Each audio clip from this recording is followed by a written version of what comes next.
Hi, and welcome to NXIVM On Trial. I'm Casey Seiler, the managing editor of the Times-Union. This is our weekly discussion about what's going on in the ongoing federal trial of Keith Raniere, the guru, the leader of the shadowy organization based here in the capital region of upstate New York, known as NXIVM.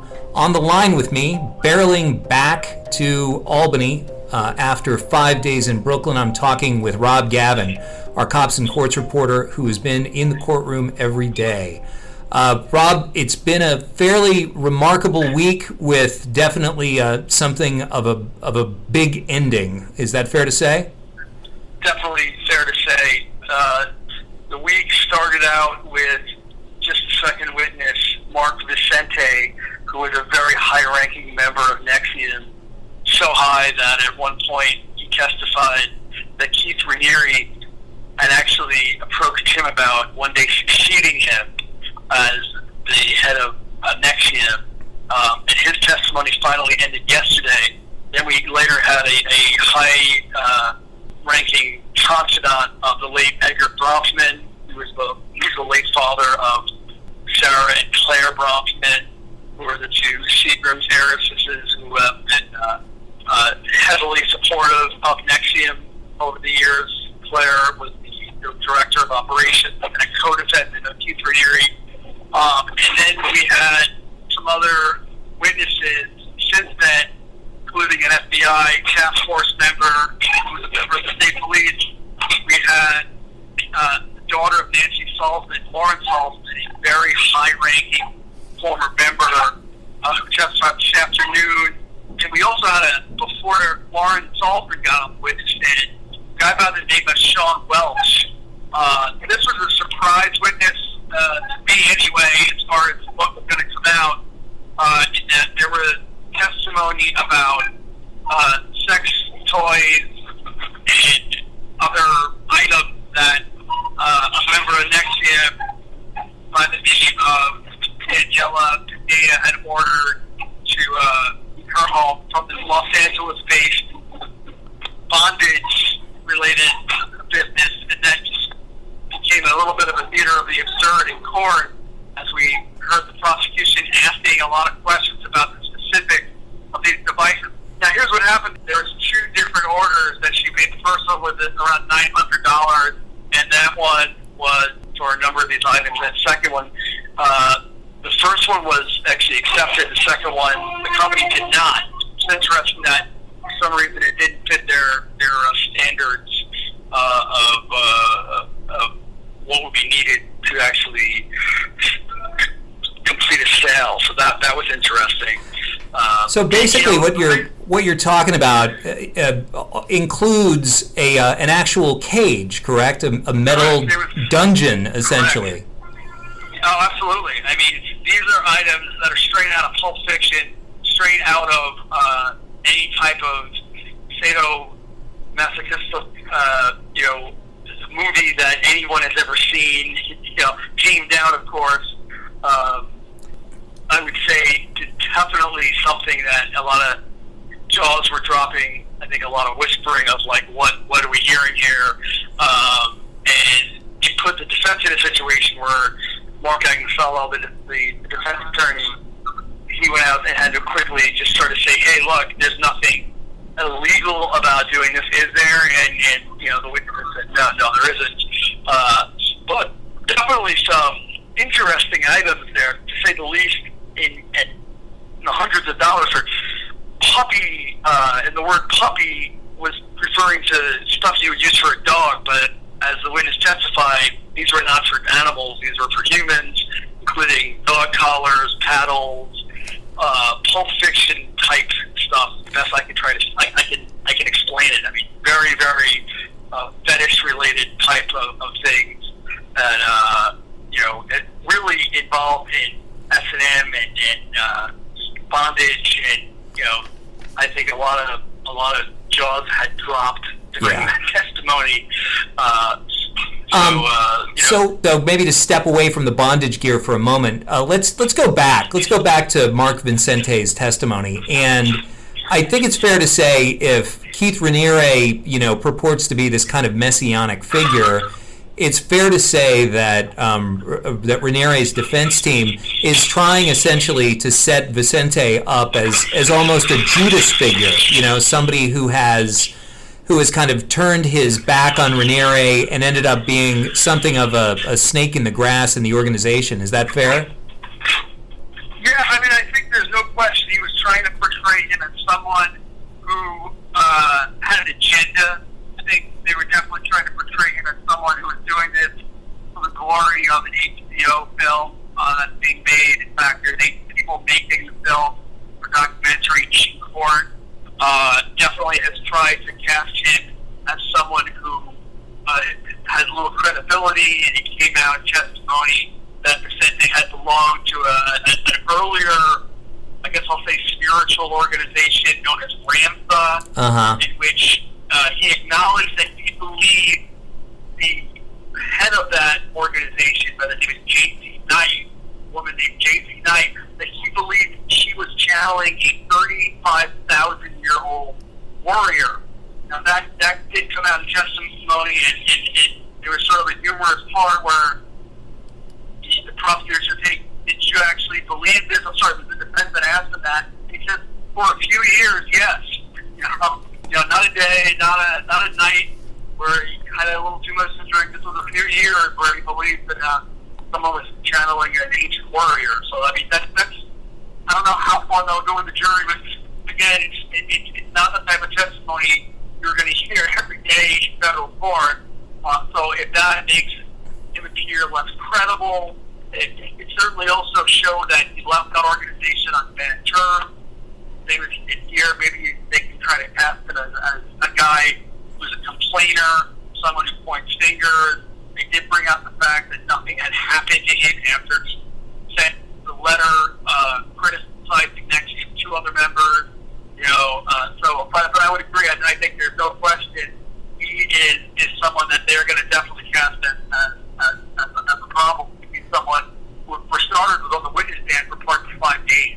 And obviously was very close to the defense. So Vicente, basically, the kind of arc of his story was that he came into NXIVM, he became very interested in the group. He very quickly kind of penetrated to its center. He was a leader in NXIVM's kind of men's organization. He, as you previously noted, he was described as maybe somebody who Raniere might see as a successor within the organization. But beginning early in 2017, he gained knowledge of this kind of secret sorority within NXIVM, this master-slave organization, and tried to, first learn more about it, and then brought it to the attention of people within NXIVM, saying you've got to get saying to male members of the organization, you've got to get your girlfriends away from this organization. And it led up to this remarkable exchange that Vicente had with a woman identified on the stand as Sarah, who admitted to him that, yes, this organization exists and I'm a member of it. If you look back to January of that year, Vicente's wife, Bonnie, had left the organization and she had left. So it is interesting that, he's telling people in April, get your girlfriend out of Albany. His wife had left Albany in January. That was causing some issues for him. And, obviously made clear he was still a believer of Keith Raniere.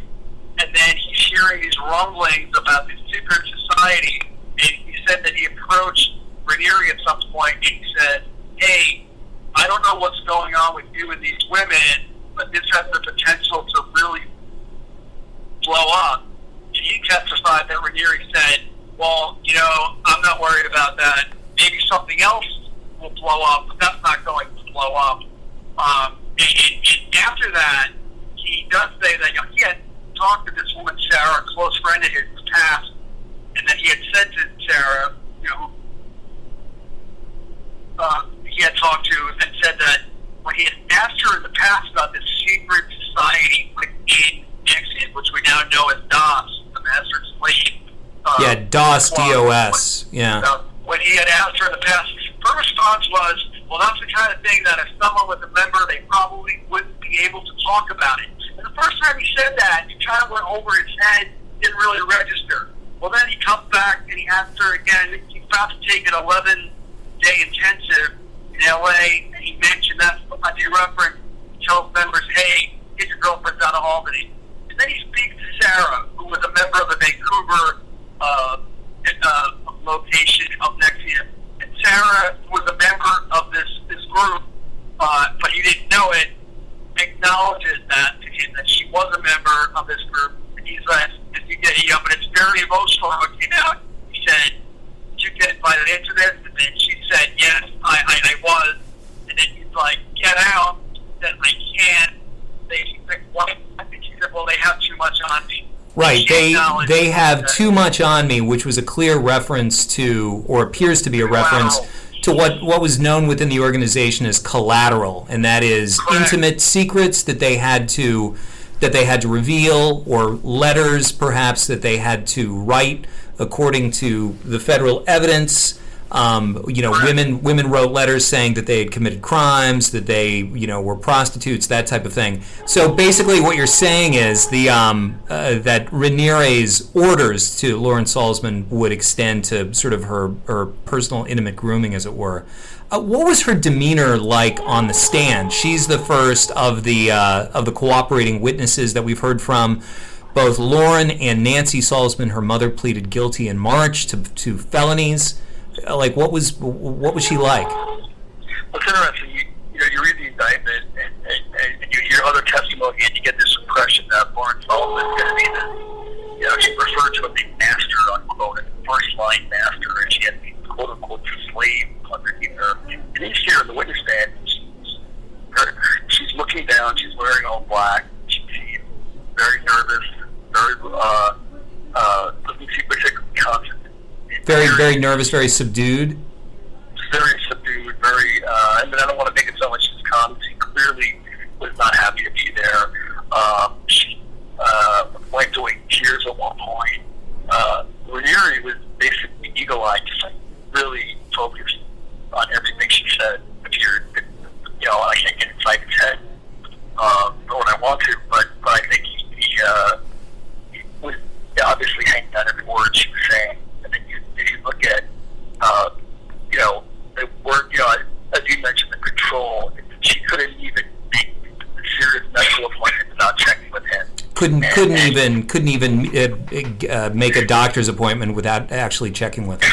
Yeah, and she went back. She talked about how they had met. Initially, she wasn't too impressed by him. He had been a friend of her mother. She was 21. She came out. She went to us. I think she said she went to us 2 weeks ago, and her mother, Nancy Salzman, president of NXIVM, is hanging out there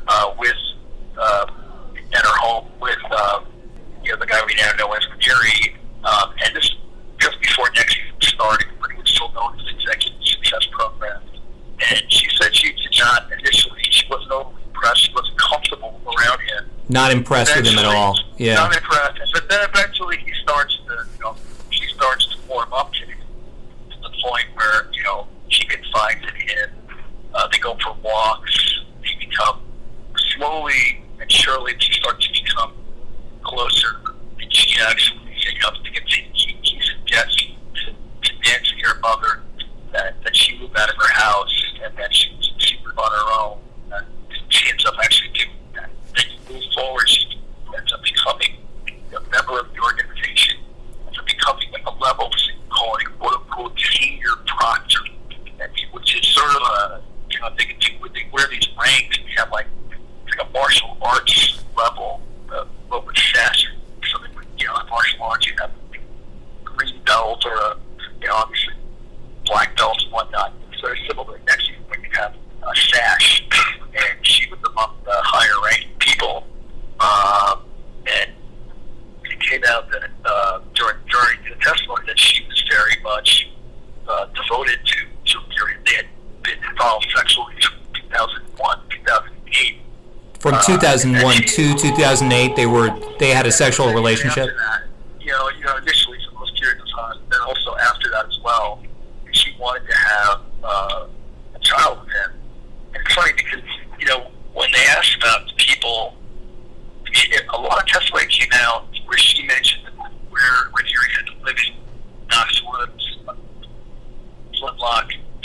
way, and he had been living with other women. These are basically housing developments in Half Moon, which is a northern suburb of Albany. Yeah, and so they're in this house, and he was living with two other women at the time, Pam Catribs, who has since passed away, and a woman as well. I don't have her name right in front of me, but another NXIVM member, and she believed that they were all having sex. He was having sex with multiple partners.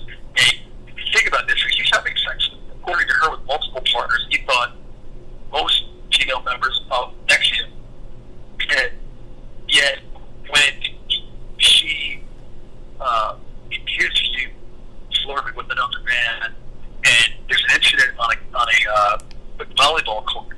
The one thing that's coming out of now is the NXIVM played a tremendous amount of volleyball. Right. And it comes out that she, in his view, straddled some guy. She came off with that it was like rush out of some kind during a game. This did not sit well with the jury.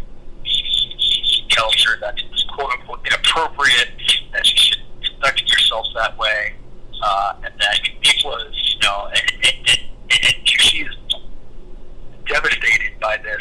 He tells her as a result of her what's called an ethical breach to him, because of what he that he's no longer interested in fathering her child, which is devastating to her. And as time goes on, she by 2013 she wants to leave. But before I get to that, I should say that she, at that point, writes the next day or so, writes a 7-page apology to him with sort of her outline and a plan to atone herself for not dissatisfying him.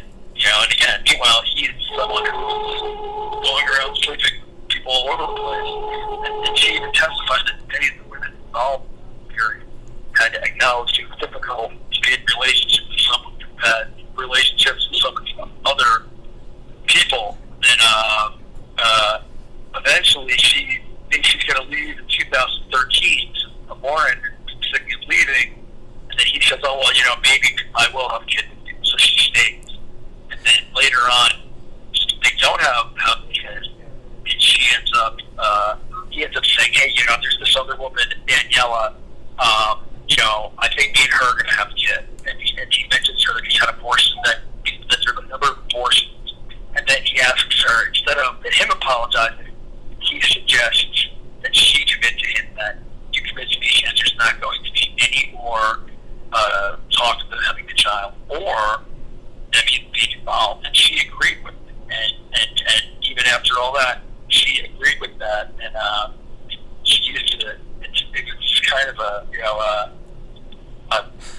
sad situation. So yeah, I mean, basically, we've only got a couple more minutes here, but basically, what you seem to be describing is, as the testimony has gone on, what we've been hearing about is kind of a slowly tightening or ramping up level of kind of control and cruelty by Keith Raniere. This kind of stuff is the worst that we've heard so far, but one gets the sense that perhaps prosecutors have even more coming.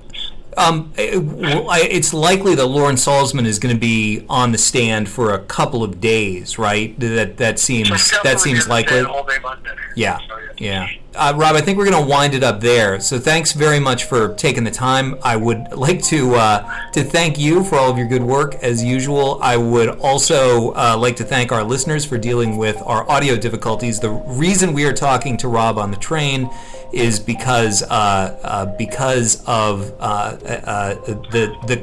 adjournment of the trial for a day. There was actually a rare Friday session. There usually won't be trial on Friday, all things things being equal, but that's the reason why we've got to do this conversation over the phone like this. I also want to thank Jeff Anderson and Associates, the law firm that supports our coverage of the NXIVM trial. I'd also like to thank Dave Lombardo, our producer, for dealing with all of the exigencies that come from taping a conversation on a moving train. So thanks very much, and thanks for listening to this Times Union production.